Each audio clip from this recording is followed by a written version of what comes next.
Something went wrong. I'm not where I'm supposed to be.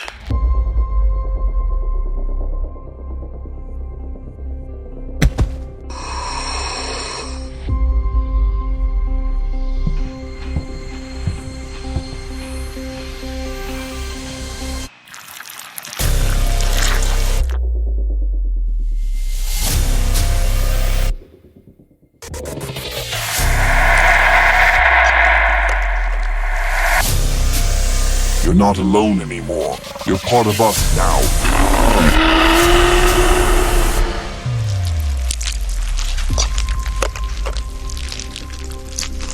But now it wants out.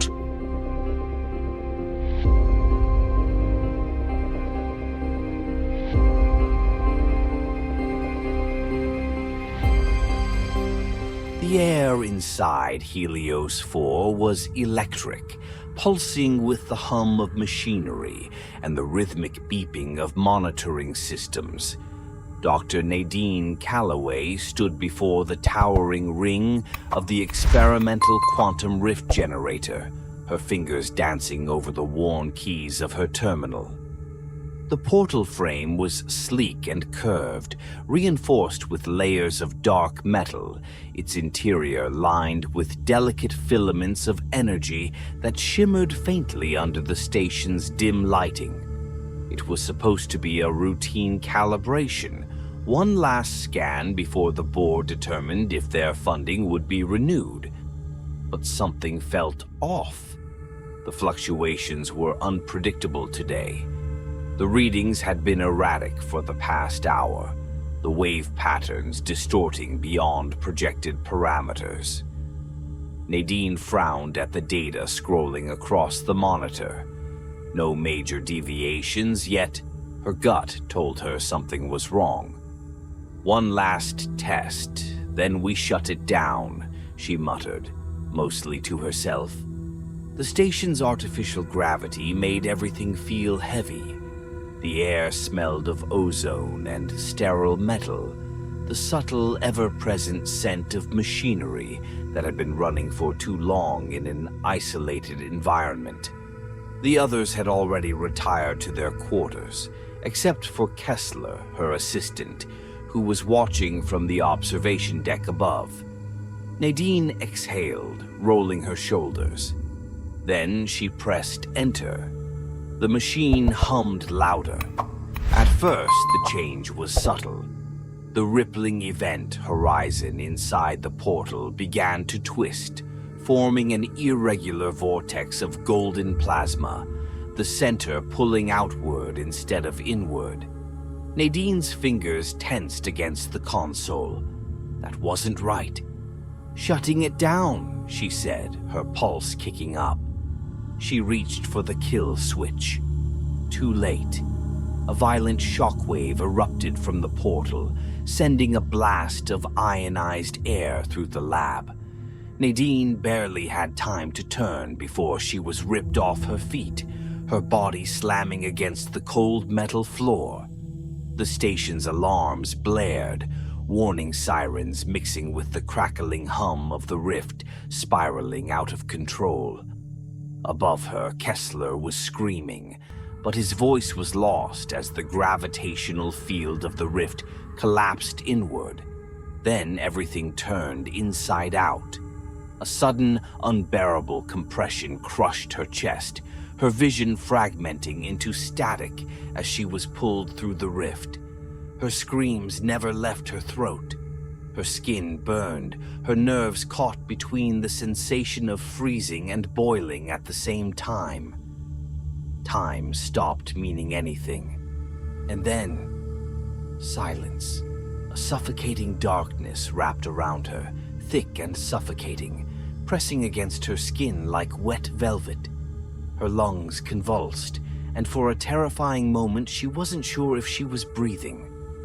Then light returned, blinding and warm, the air suddenly thick with the scent of damp leaves and earth.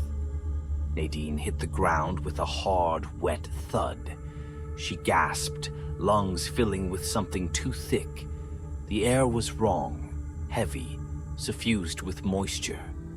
A sharp pain splintered through her skull as she rolled onto her side, dirt caking her hands, her nails digging into the cold, uneven surface of what felt like mud.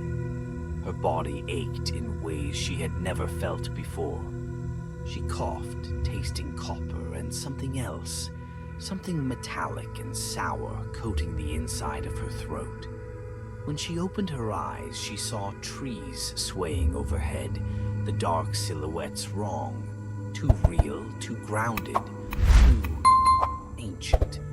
She tried to sit up, but a fresh wave of vertigo sent her sprawling. The night air was thick, humid, carrying the distant drone of insects and the rustling of unseen things moving in the underbrush.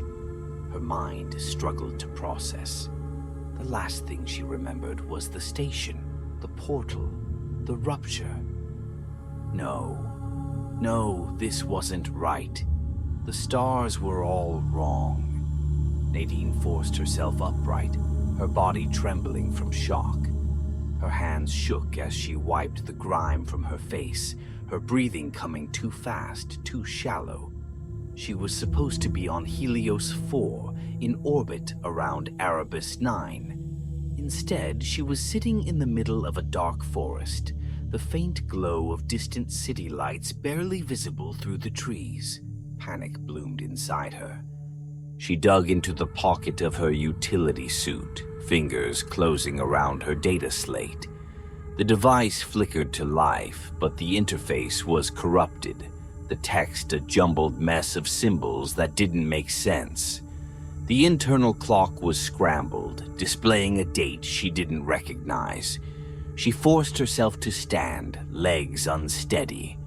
Her breathing was loud in the still air, mixing with the distant rustling of something large moving between the trees.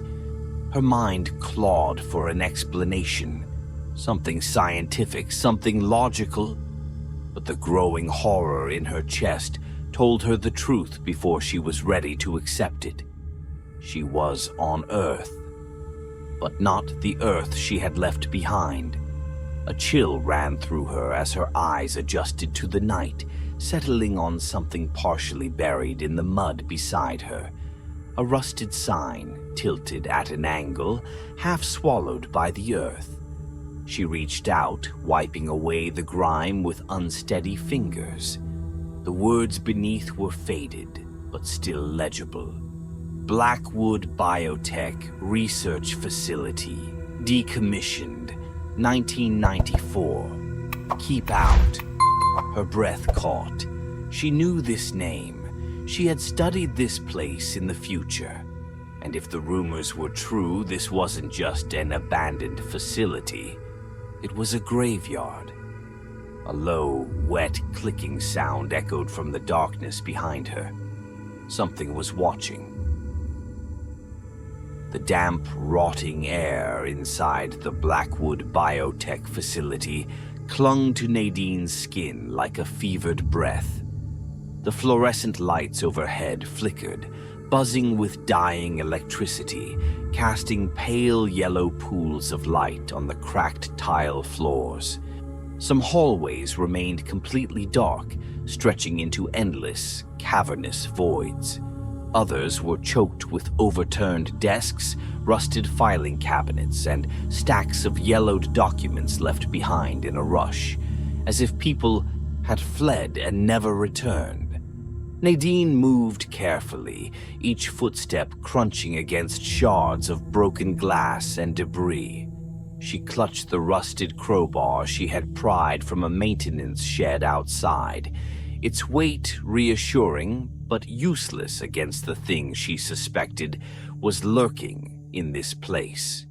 She had spent the last 24 hours scouring the perimeter, gathering what little information she could. She had hacked into an old security console, its faded monochrome screen barely functioning, revealing fragments of classified reports. Blackwood had been shut down in 1994, long before it was officially recorded in public records. The experiments they conducted here were beyond human comprehension. Genetic splicing, biological weaponry, forced mutations, and buried in the files was one phrase that made her blood run cold. Subject recovered from Antarctic Site 17. Organic material exhibits extreme adaptability. Caution advised. But what truly terrified her was the last entry, dated just before the facility's shutdown. Secondary host identified. Containment breach imminent. Evacuate. Nadine had felt off since she had arrived. At first, she had blamed the portal's radiation exposure. The dizziness, the tremors in her hands, the strange burning sensation beneath her skin. But as she delved deeper into Blackwood's history, the symptoms worsened. Her veins had darkened, turning an unnatural shade of deep blue, almost black. The tips of her fingers had begun to split, the skin peeling back like old leather, revealing something raw and wet underneath. When she closed her eyes at night, she swore she could hear something moving inside her, a faint, skittering sensation beneath her flesh. She was changing, and it was waking up. A sudden noise echoed from deeper within the facility, a wet, organic sound, something dragging itself across the floor. Nadine froze, her breath catching in her throat. It wasn't human. It was close. The flickering lights overhead stuttered, throwing her shadow long and distorted across the walls. She ducked into an open doorway, pressing herself against the peeling wallpaper, her heartbeat hammering in her ears. Then, the smell hit her, a sickly sweet rot, like meat left out in the sun too long. She swallowed back the bile rising in her throat. From the far end of the corridor, something moved. The shuffling sound was uneven, erratic, like something with too many limbs struggling to coordinate its movements. A shape emerged from the darkness, a silhouette hunched and wrong, its bones pushing unnaturally against its own skin, the head lolling loosely, as if it had forgotten how to hold itself upright. The dim light revealed glimpses of its twisted form. Its fingers were too long, its flesh looked mottled and damp, with patches of skin peeling away to reveal something pulsing underneath. Nadine's breath caught in her throat. It was human, or had been. Its head jerked suddenly, snapping toward her hiding spot. She clenched the crowbar in her hands, forcing herself to remain still. The thing twitched, its head cocking at an unnatural angle, listening. The wet, clicking sound she had heard before started again, emanating from somewhere inside its chest, like insects shifting beneath flesh. Then it took a step forward. A violent convulsion rippled through its body, and Nadine saw something move beneath its skin, thin, glistening tendrils pressing outward, shifting like something trying to escape from inside. She had seen enough. With a sudden burst of adrenaline, she pivoted, gripping the crowbar tight, and bolted down the hallway. The creature let out a strangled, gurgling noise and lunged after her. Its feet slapped against the tile with sickening wetness, its limbs spasming wildly as it chased her.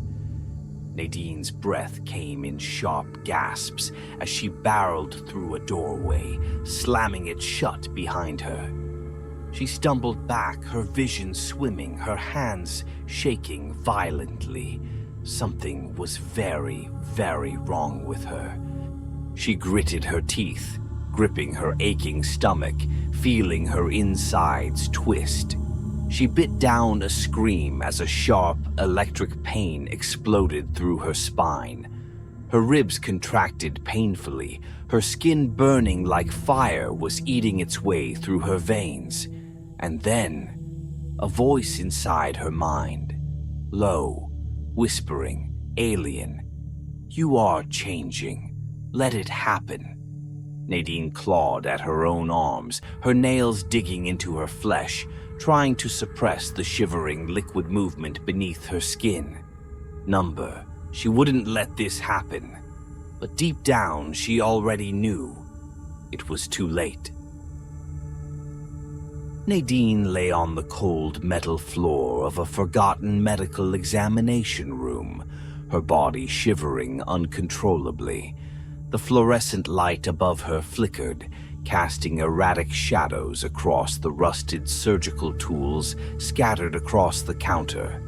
Her breathing came in ragged, uneven gasps, each inhale a struggle against the growing pressure inside her chest. Something was changing. Her hands trembled as she lifted them to her face. Her fingernails had cracked further, splintering like thin glass, the flesh beneath darkening, taking on a deep, wet sheen. The veins along her wrists bulged black, pulsating just beneath the surface of her skin, twitching as if something inside her blood was alive. The pain was unbearable. It wasn't just sickness. It was rewriting her. She clenched her jaw, trying to suppress the violent shudder racking through her body, but her spine arched involuntarily, her ribs pressing outward, stretching against her skin. A thick, oily fluid seeped from her pores, staining her tattered jumpsuit, dripping onto the floor in viscous, ink-like strands. Nadine choked on a gasp, clutching her stomach. It moved beneath her hands. Something was growing inside, expanding, pushing.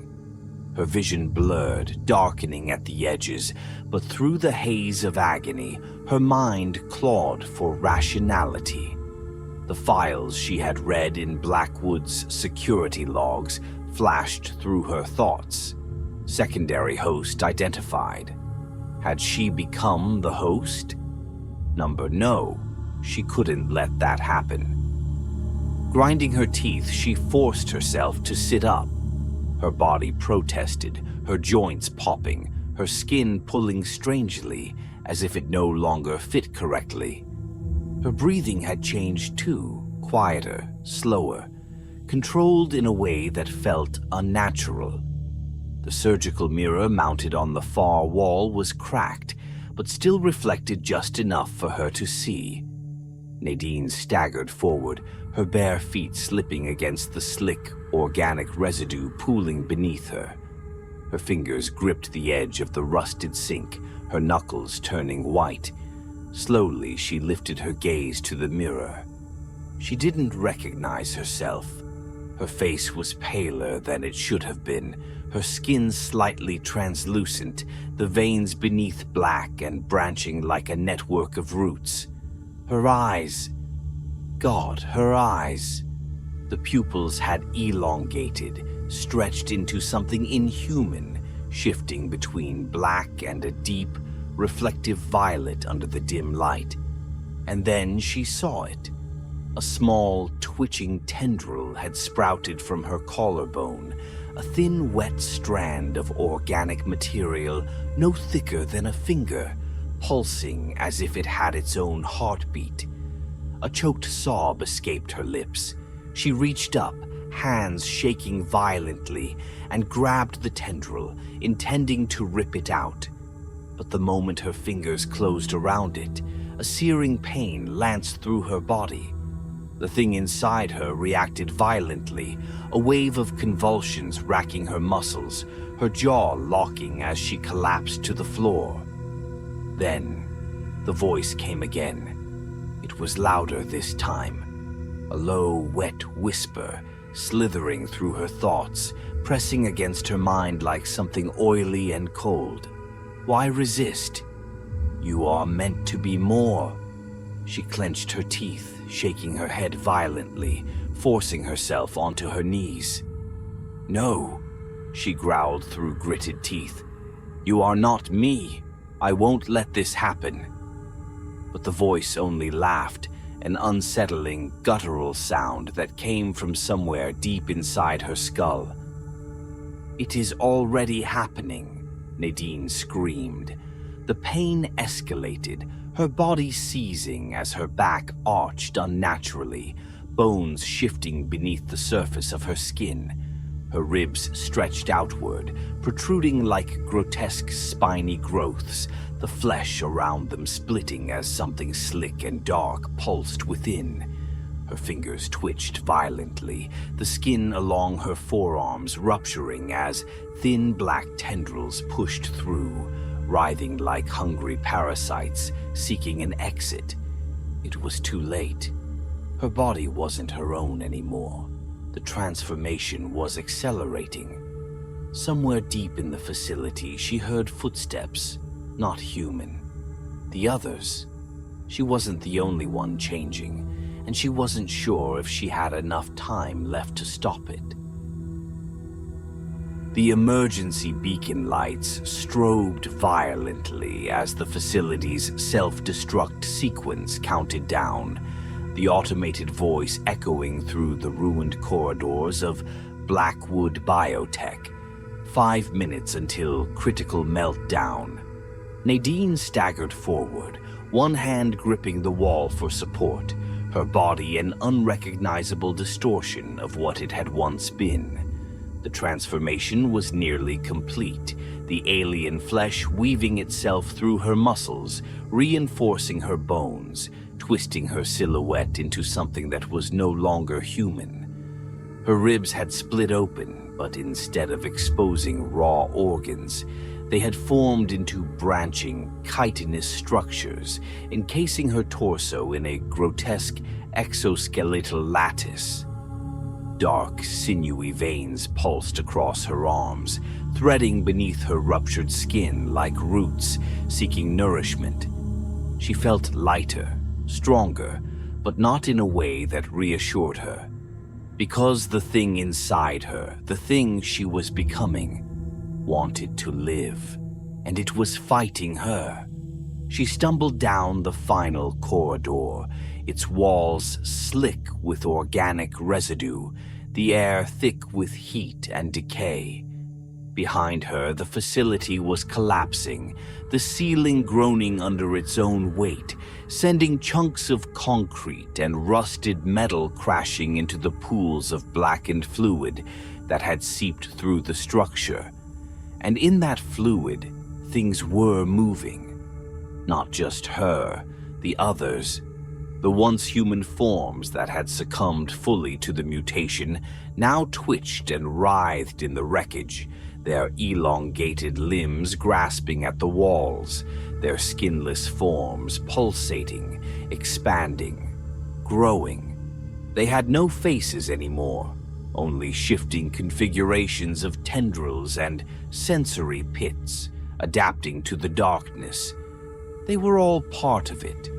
The hive, the network, the infection, and she was still connected to them. Her mind lurched, nausea rolling through her as she felt them, not as separate entities, but as extensions of the same intelligence, an ancient hunger reaching across every nerve, every cell, whispering to her in a language she shouldn't have understood but did. "We are endless. We will take root. You are the vessel." She clutched her head, screaming, forcing the thoughts out. She wasn't them. She wasn't. A wet, clicking sound echoed ahead. Her breath hitched. She wasn't alone. A form stepped through the steam billowing from ruptured coolant pipes, its silhouette monstrous, its movement fluid, unnatural. It had once been Dr. Conrad Reeve, one of Blackwood's lead researchers, the man who had witnessed the first infection, the man who had failed to contain it decades ago. Now he was something else entirely. The last vestiges of human anatomy had been consumed, replaced with a towering structure of glistening, sinewy growths, his limbs elongated and segmented, twitching as they reformed even as he moved. His face was a hollow ruin, a stretched and gaping maw from which tendrils pulsed rhythmically, drawing in the humid air. And he recognized her, not with eyes, but with the network, with the connection they now shared. "You fight what you already are," his voice rasped, wet and unnatural, reverberating inside her skull rather than through sound. Nadine gritted her teeth, feeling the entity within her react to his presence. It knew him. It longed to join, to expand, to complete the cycle. Number she couldn't let it win. Through sheer force of will, she tore herself from the wall, lunging toward the final control panel. Her body felt like it was unraveling, flesh splitting and sealing in rapid succession, her mind an impossible war zone of two selves clashing for dominance. Her original hands were mostly gone now, her fingers elongated into sharpened, chitinous extensions, but she forced them to obey her. She slammed her hand onto the final override, just as Dr. Reeve let out an inhuman shriek, his form rushing toward her with impossible speed. The meltdown countdown hit 0. A shock wave of searing heat blasted through the corridor, sending Nadine sprawling just as the main reactor exploded. Fire swallowed the horrors behind her, engulfing the network, severing the connection, reducing decades of mutation to ash and melted bone. The creature that had once been Reeve let out a final distorted scream, its towering form collapsing into the inferno. And then, silence.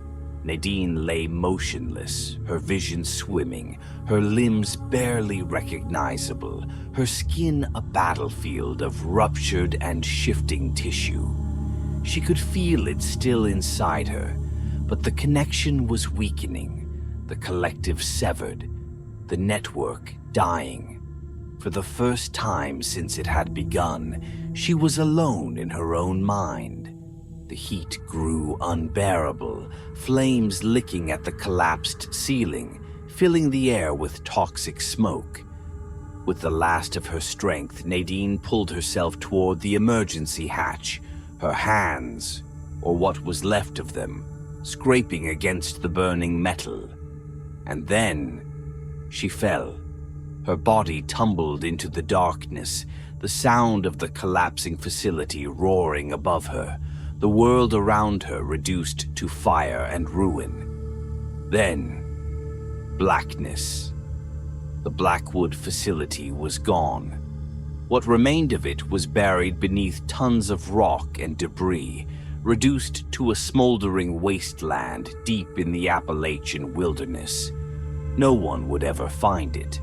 Or at least, that's what they would believe, because something had survived. In the silence of the underground, in the damp soil where fire had not reached, something twitched.